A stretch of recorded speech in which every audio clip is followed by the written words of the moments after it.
নমস্কার, কেমন আছো সবাই? আশা করছি সবাই খুব ভালো আছো। আমিও খুব ভালো আছি।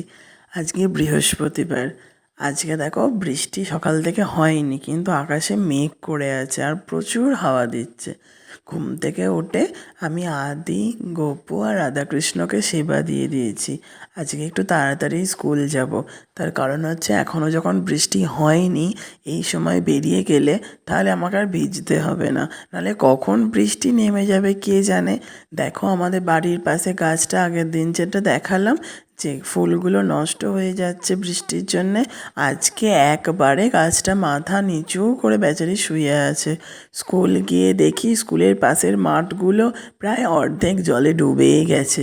তবে খুব সুন্দর দেখতে লাগছে জানো তো। স্কুল থেকে বাড়ি এসেই স্নান করে নিয়েছিলাম, রোদ নেই তাই পাখার তলা বসেই চুলটা শুকোচ্ছিলাম।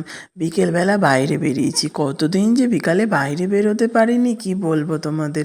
এই কদিন তো বৃষ্টির জন্য একদম বাড়ি থেকে বেরোতেই পারছিলাম না। আজ বৃষ্টি কমাতে একটু বিকেলে বাইরে বেরিয়েছিলাম, চলে গিয়েছিলাম মায়ের মন্দিরে। মায়ের মন্দিরটা রং করার পর তোমাদেরকে দেখাতেই পারিনি। পুজোর সময় কয়েকটা ভিডিওতে নিশ্চয়ই লক্ষ্য করেছো মায়ের মন্দিরটা খুব সুন্দরভাবে রং করেছে।